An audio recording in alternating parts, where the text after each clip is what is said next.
not adjust the screen, we control it. This video that you're about to see, since it doesn't contain any very dramatic effects, the mental topics though should be prefaced with a caveat, and I will tell you that if you're not prepared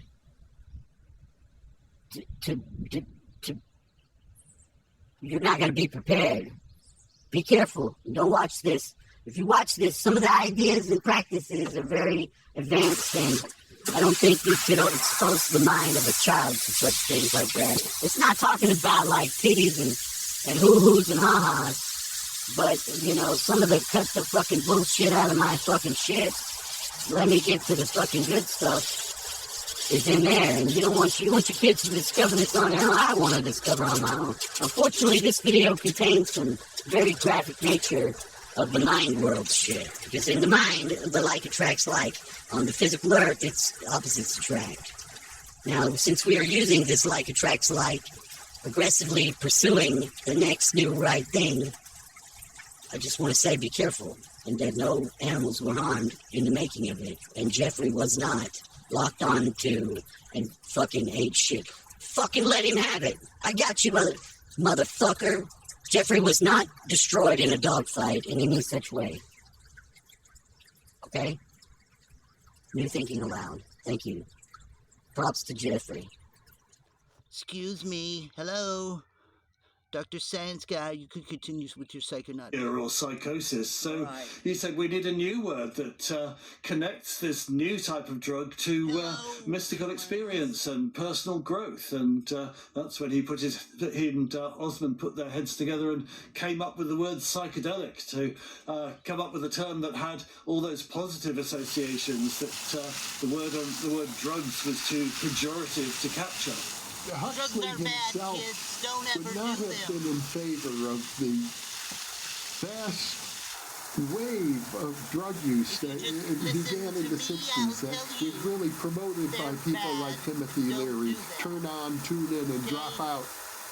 Huxley, to my understanding, felt that this was something that should be reserved for elite thinkers such as himself and perhaps his friend Gerald Hurd.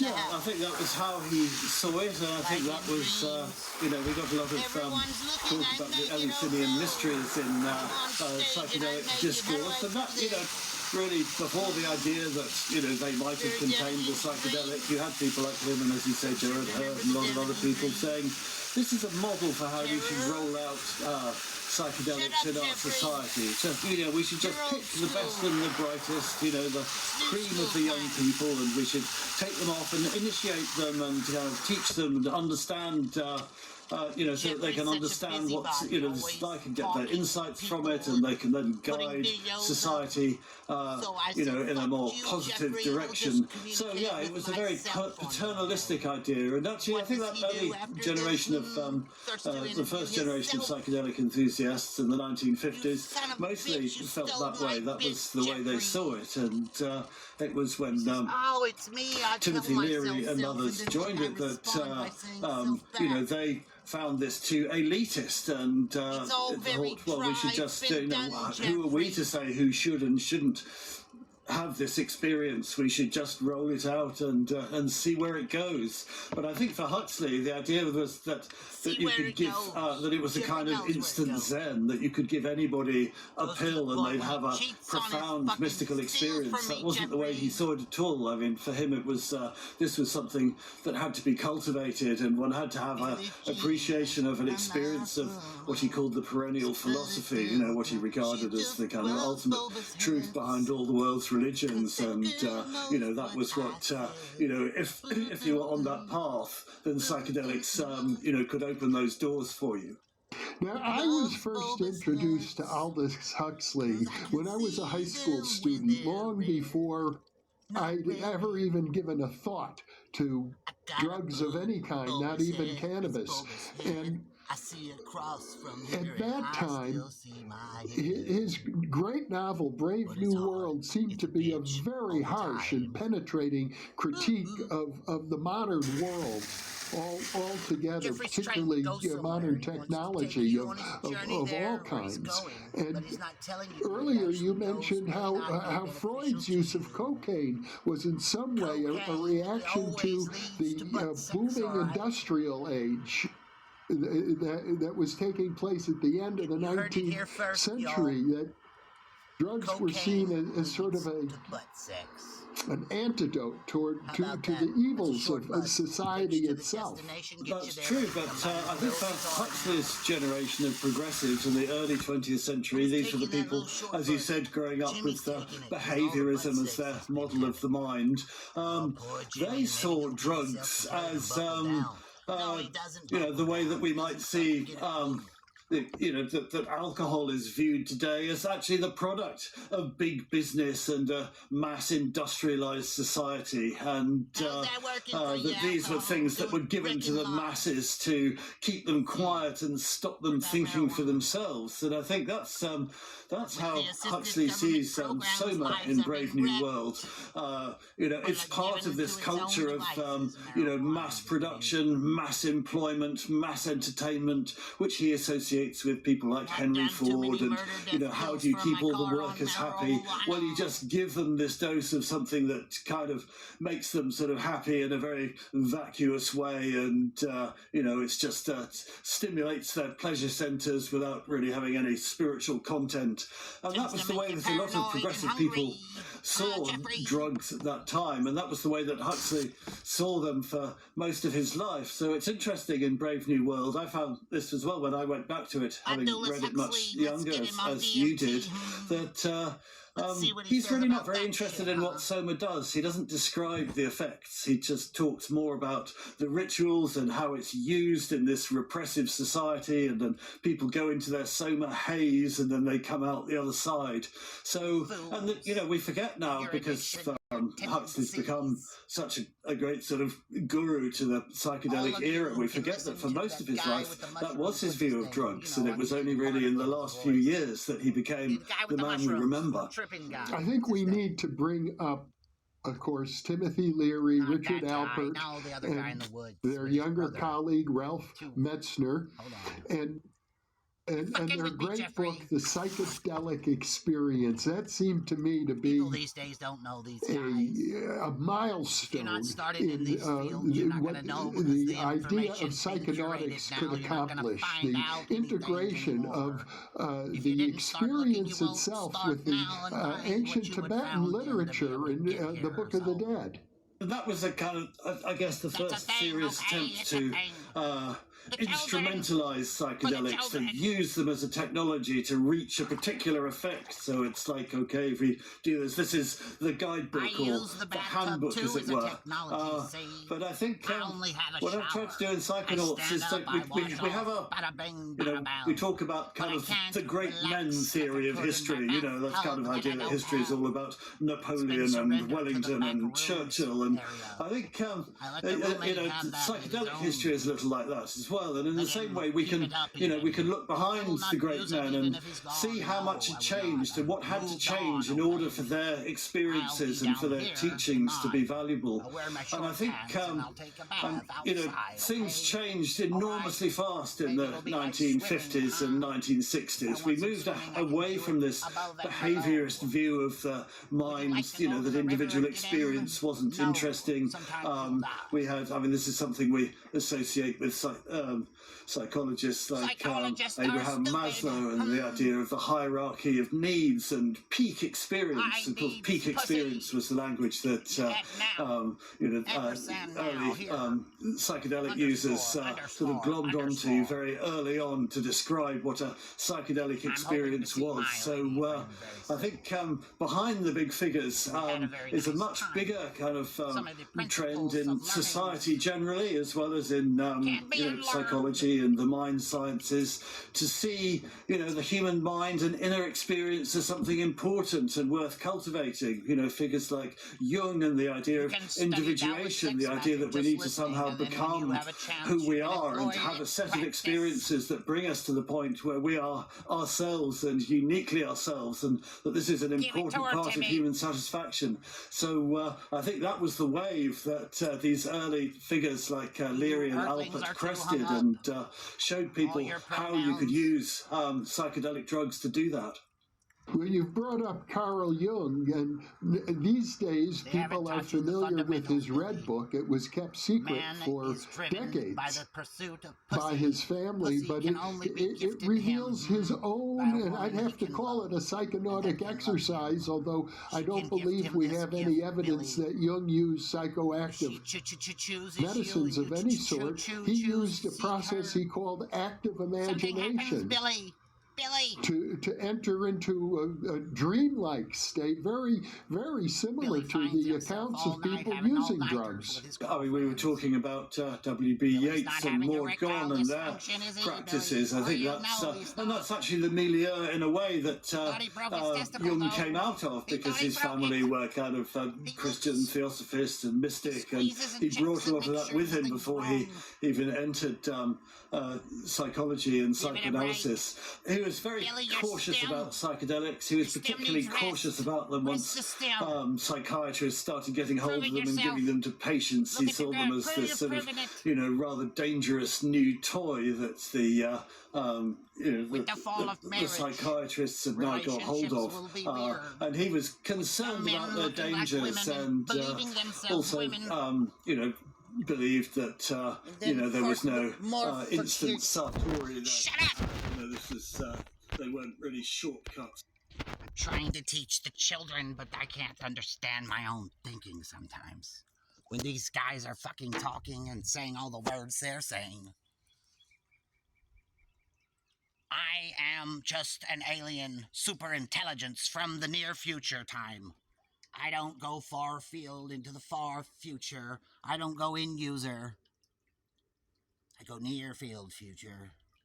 And then near past. I whirl around in some sort of configurated maneuvering. Jeffrey, too. I find Jeffrey is also somehow in this traveling. Now, I'll prescribe it again and let you know how I know. For Jeffrey is very integral to the timing sequence on my understanding of times. As you see, Jeffrey will start to sneak up my ass. What does that mean? Well, when I see Jeffrey's recent videos, what are the topics? What is he talking about? He will now approach me or scoot before I execute a maneuver, and I get behind Jeffrey, like in a line of cars, in the order of process. How do you do this? How does it happen? Should be more of a question, but we're past that too.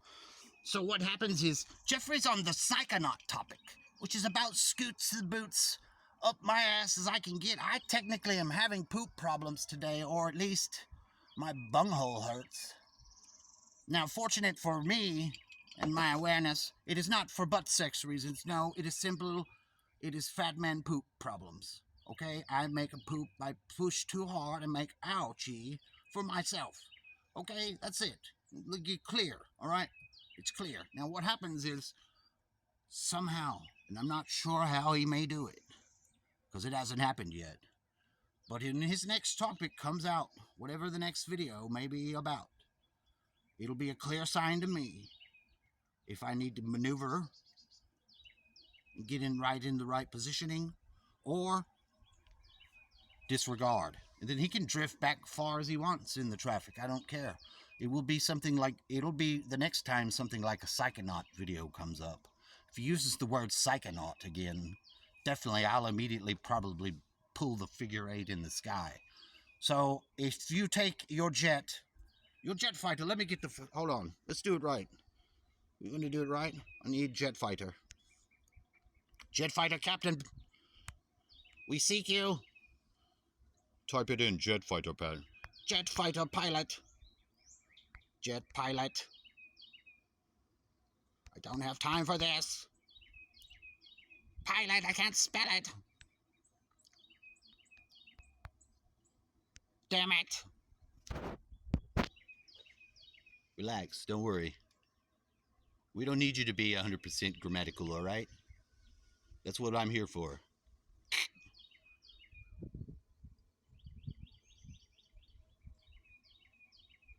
See, what happens is once Jeffrey scoots his boots up next to my keister, and I think he's getting a little too close, you know, maybe he starts laying on the horn for me to get out of the way, and I'm not going to get out of the way. I'm not going to fuck you, Jeffrey. Fuck you. I'm putting the fucking, you staying the fuck behind me. Look, this is road rage, all right? We're mitigating road rage. Road rage sometimes leaves the roads and takes to the skies, and then the dogfight's real fucking supreme.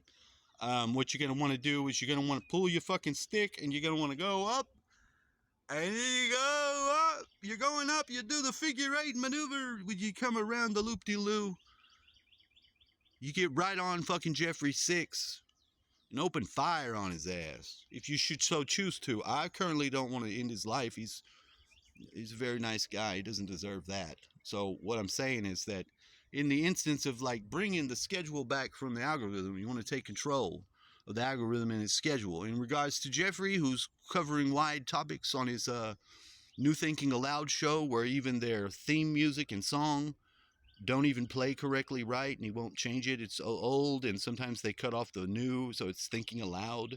You know, a lot of weird shit going on there, Jeffrey. Why don't you just make a right one and just get over it? I don't care if your friend wrote it. Look, it's time to do it right.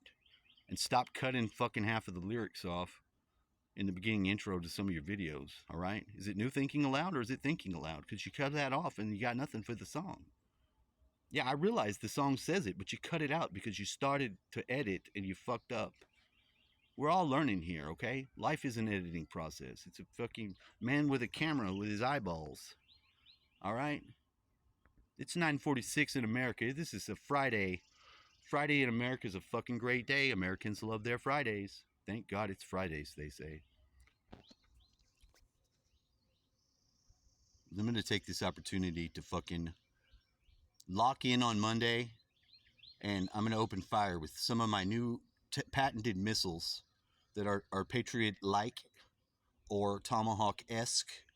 These missiles are going to lock onto fucking Monday morning, AM, boom, instead of exploding it, kaboom, destruction like normal, we're going to have the same kaboom explosion, and then that space, all of y'all can get in that Monday morning. I want all of y'all to get into your right place.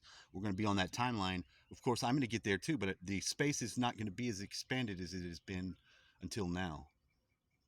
Okay? Some of these things we didn't start finding out until later on how significant it is to blow up something and have space you can occupy that is non-blowing up and punch in the face dollars back by those dollars. That economy there, it's a stable economy. That mode of exchange they use, top notch. You know, for the future belong the things of the future. Earthman. Huh? Now we know, huh? We use the cruciform correctly for all of our service and service to other selves who are linear thinkers. I am a hologram thinker. I think in this weird structural crystal lattice they call like a cathedral. And sometimes in that cathedral lattice structure shape, when they play organ, because they have one, and they play organ on like holidays when the alignments of planets and fucking galactic fucking super black holes get into position, it's like you'll bust a nut right there in your pew. You understand me? You'll bust a nut in the pew. And if anybody asks you, do you know Jesus? You'll chuckle and say, yeah, I just came in my pants. Don't try this at home, kids. That's not acceptable. What did he say?